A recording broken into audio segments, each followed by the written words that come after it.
Hello again. So this video is going to be about increasing effective resolution. There's three major ways you can go about it. One is through the Nvidia control panel using dynamic super resolution, which is the most reliable way. It means you can do it in every game, every application, because you're going to be increasing your actual desktop resolution. Then there's super sampling and frame scaling, which are similar. Frame scaling is generally, it's going to let you go down in a game too. Think like Far Cry 5. And that can give you pretty dramatic benefits within the game with your frames per second. But you are going to see a decrease in quality. But it will let you run at your monitor's intended resolution. So we can go through this a little bit. Dynamic super resolution, and I'll walk you through this in the video a little later. But you can set multipliers, so you can turn up your potential resolution based on your current resolution. So if you have a native resolution of 2K, you can scale it up to 4K, 5K, whatever you want, and your resolution will get that many pixels thrown at it, but it'll be scaled down to whatever the native resolution is. Now it will look sharper, but when it's sharper on a smaller panel like that, you're going to see some artifacts. The text isn't going to look the same. So there is DSR smoothing, which I'll also show, that will allow you to make things look a little more natural, which kind of takes away some of the sharpness effect of it. So you can leave smoothing off in games, unless you have to, read stuff into games. But that's up to taste, pretty much. So, editor's note here. I was reviewing the footage for dynamic super resolution. One thing I forgot to mention was that even if you scale up to, let's say, 4K on a 2K panel, and so you have a 2K 144 hertz panel, typical gaming monitor, and you scale it up to 4K using DSR, you don't see the constraints that you see on both the panel and on HDMI or DisplayPort. So you can literally scale it from 2K 144 hertz up to 4K 144 hertz. Or if you have a 1080p panel that will do 240 hertz, you can do 4K 240 hertz. Now, you can stream at that, I guess. It's going to be difficult to find some hardware that will do that.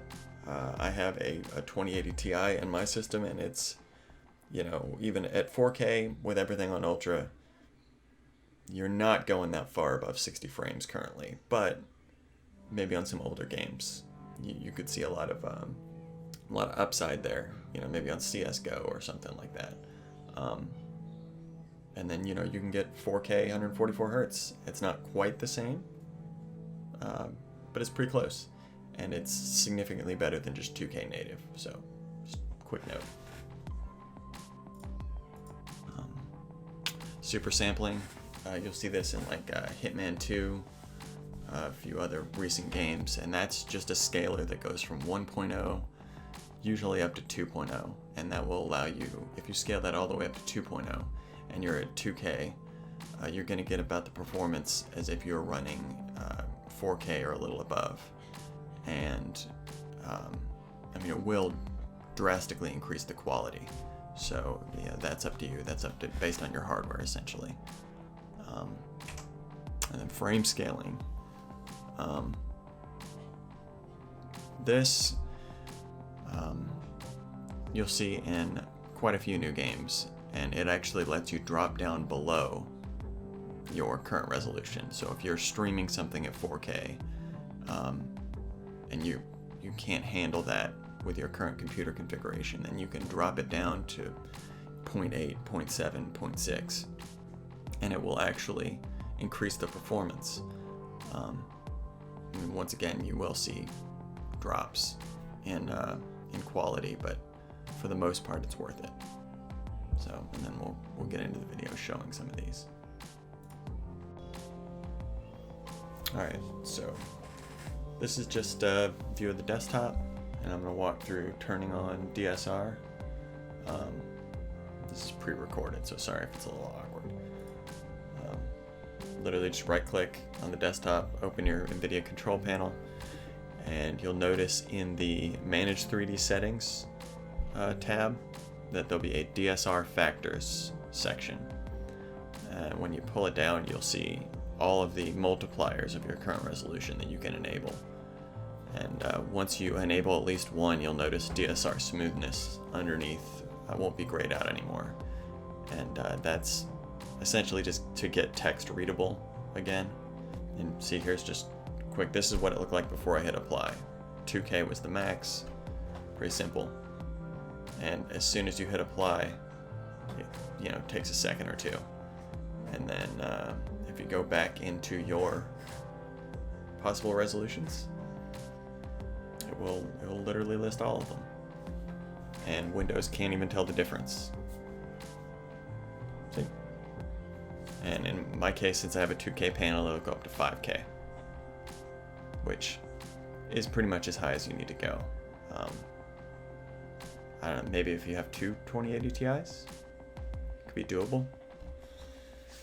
Sorry if that resolution change looked ridiculous for you guys.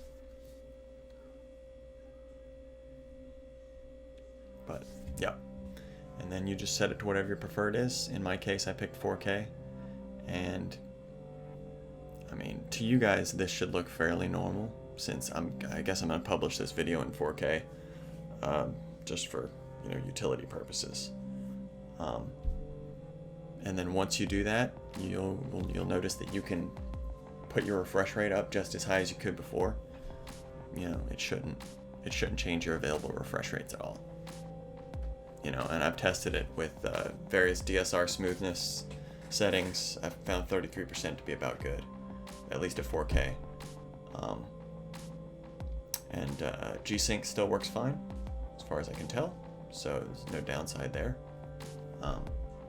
But here's a quick thing, it will knock you back down to 60 Hertz by default, so you have to go back in and change it back up to whatever your refresh rate was before. So make sure you do that. Otherwise, you'll be running at 60 frames a second, which might be okay for you, depending on what kind of panel you got, but it might not. So, and you'll notice the active signal resolution will stay the same, but the desktop resolution will change. So, there you go. And then you just play your game. The game will detect all the resolutions that you enabled. By default, if you're doing it in windowed, you'll notice that it will run at whatever your desktop resolution is, but it will have, for full screen modes, it will have all of those resolutions available as long as the game supports it. So you can hop up to 5K if you want to test that or something.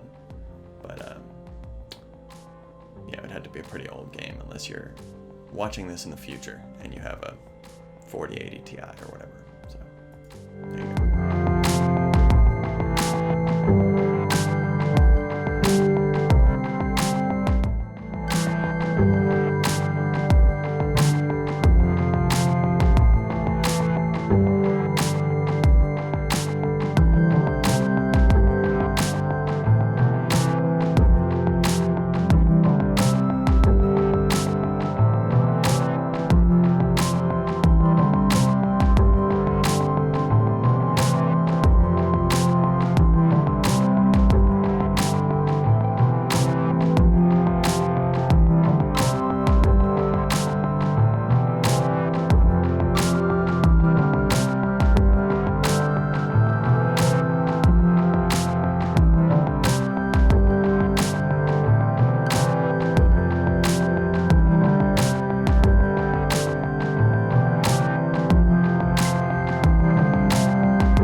Alright, so editor's note part 2.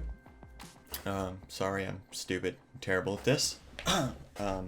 Hatred footage. The audio from the game was quite a bit louder than the audio from me.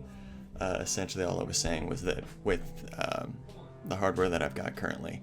There's no reason not to scale your resolution up unless you really, unless you're not in it for the graphics quality, because older games, if you scale them up to 4K, look a lot better, even on a 2K panel, and they will still go up to the max of just about any reasonable display. And I mean, unless you're on like a 240 hertz 1080p panel and you're scaling it up to 4K, then you might run into CPU issues. I'm not sure how much horsepower is needed to push to that limit, but overall, it's pretty usable on older games. So just throwing that note in there in case you couldn't hear any of the audio at all for that. It was great.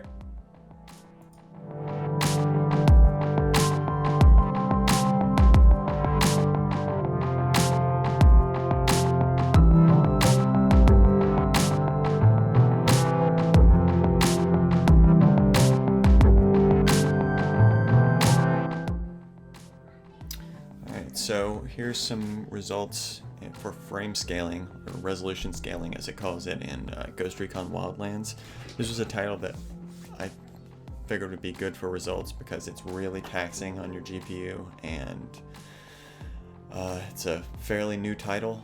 Well, new enough that it's it's got all the features I need to show you what's going on. It doesn't scale quite as well as just changing the resolution does. As you can see, I included 2K at very high, which is what I play at, in a variety of settings here. I go from 1.0 all the way to 2.0 in my regular settings, and then I change it to high instead of very high to see if that makes a difference. I try it on ultra, and I tried it at a variety of settings that you might encounter on like a laptop screen or something like that, scaled up. So if you have like a 2080 Ti mobile or something like that, you can scale it up, but you're not going to get the same performance as if you were running it at 4K native. So keep that in mind.